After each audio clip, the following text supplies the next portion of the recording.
जय हिंद दोस्तों, कैसे हैं आप सभी। तो चलिए दोस्तों स्टार्ट करते हैं हिस्ट्री स्पेशल क्लास नंबर 3। ठीक है, तो ये यानी कि मैं 30 तक क्वेश्चन करा चुका हूं और पहले दोस्तों हमने पीडीएफ को तैयार किया था, तो यानी कि जो प्रीवियस ईयर क्वेश्चन थे तो उसमें डबल हो गए थे। चलिए ये नई पीडीएफ है। ठीक है, चलिए दोस्तों देर न करते हुए पहला क्वेश्चन देखते हैं। नालंदा विश्वविद्यालय किस लिए विश्व प्रसिद्ध था? बताएं सभी साथी, ये किस लिए विश्व प्रसिद्ध था? तो ये था दोस्तों यानी कि ऑप्शन नंबर बौद्ध धर्म दर्शन के लिए प्रसिद्ध था। ठीक है, ऑप्शन नंबर बी ठीक है। नेक्स्ट क्वेश्चन है, चलिए देखते हैं। इसका राइट आंसर है option number B. Next question है, चलिए। गौतम बुद्ध को एक देवता का स्थान किस राजा के युग में प्राप्त हुआ था? गौतम बुद्ध को देवता का स्थान किस राजा के युग में प्राप्त हुआ था? तो दोस्तों यह हुआ था यानी कि कनिष्क के, ठीक है, कनिष्क के में। ऑप्शन नंबर कनिष्क ठीक है। नेक्स्ट क्वेश्चन है, 16 महाजनपद की सूची उपलब्ध है, किसमें है उपलब्ध है? 16 महाजनपद की सूची ये किसके अंतर्गत आती है?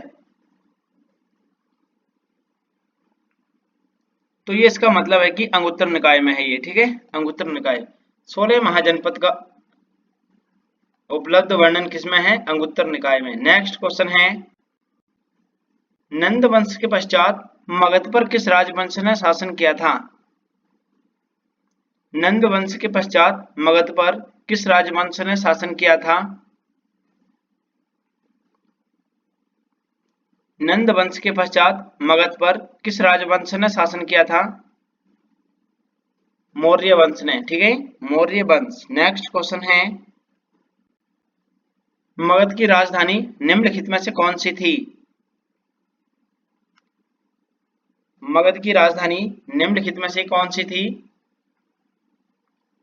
ये थी दोस्तों यानी कि गिरिब्रज और पाटलिपुत्र। तो ऑप्शन नंबर ए और सी यानी कि ऑप्शन नंबर डी ठीक है। राइट आंसर है इसका ऑप्शन नंबर डी, ये दोनों हैं। ठीक है ना।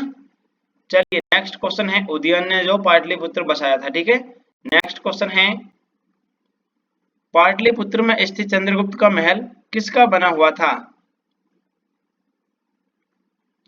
तो दोस्तों चंद्रगुप्त का महल जो बना हुआ था ये किसका बना हुआ था? ये बना था लकड़ी का। राइट आंसर है इसका लकड़ी। नेक्स्ट क्वेश्चन है, अष्टप्रधान का गठन किसने किया था? अष्टप्रधान का गठन किसने किया था? तो ये किया था दोस्तों शिवाजी ने। ठीक है, शिवाजी। निम्नलिखित में से कौन सा क्षेत्र अशोक के साम्राज्य में सम्मिलित नहीं था? तो दोस्तों अशोक के साम्राज्य में कौन सा क्षेत्र सम्मिलित नहीं था? अफगानिस्तान, कलिंग और बिहार थे, लेकिन श्रीलंका नहीं था। ठीक है, नेक्स्ट क्वेश्चन है, चलिए दोस्तों, निम्नलिखित में से किस मौर्य राजा ने दक्कन की विजय प्राप्त की थी? किस मौर्य राजा ने दक्कन की विजय प्राप्त की थी?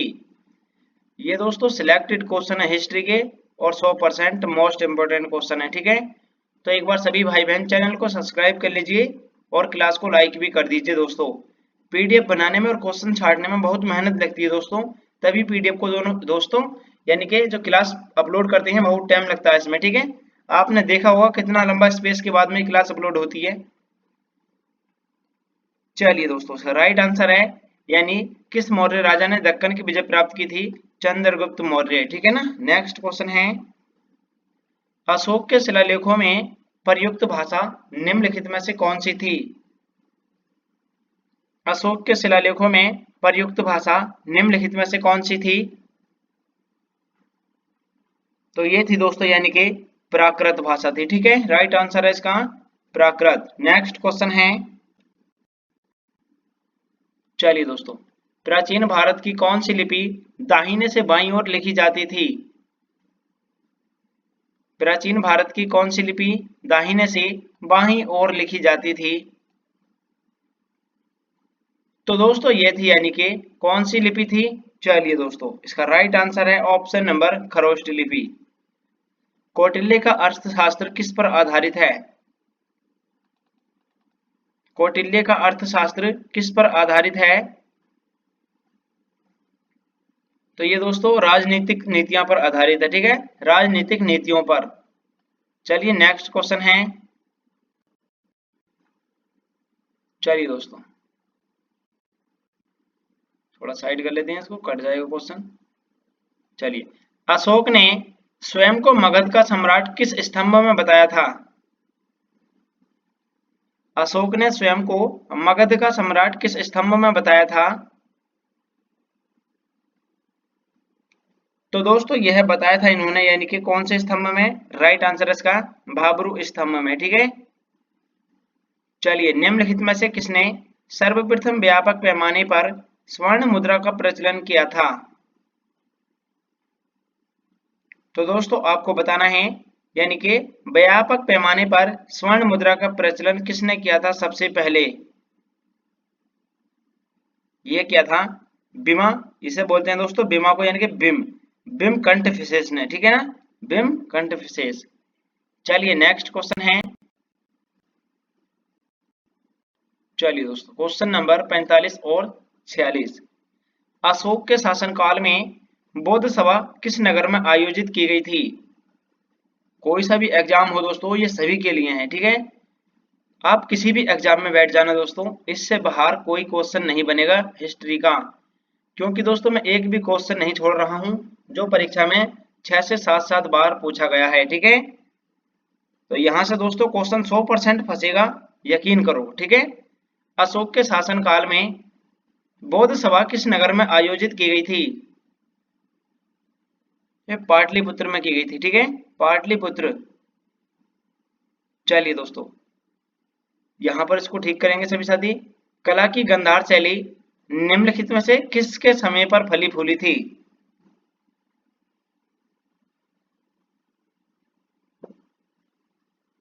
तो दोस्तों कला की गंधार शैली किसके समय पर फली फूली थी।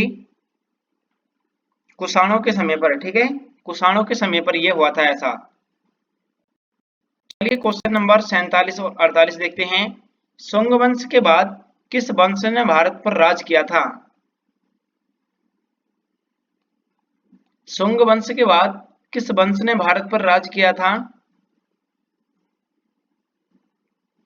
तो दोस्तों शुंग वंश के बाद क्या था, कण्व ने, या कण्वा भी बोलते हैं इसको, कण्व को कण्वा भी बोल देते हैं। ठीक है, इसी राजवंश ने दोस्तों राज किया था। चलिए नेक्स्ट क्वेश्चन देखते हैं। राजा खारवेल का नाम निम्नलिखित में से किसके साथ जुड़ा है।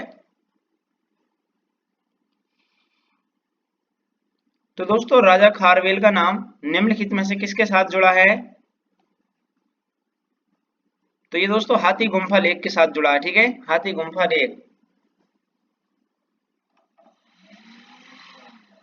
चलिए नेक्स्ट क्वेश्चन है।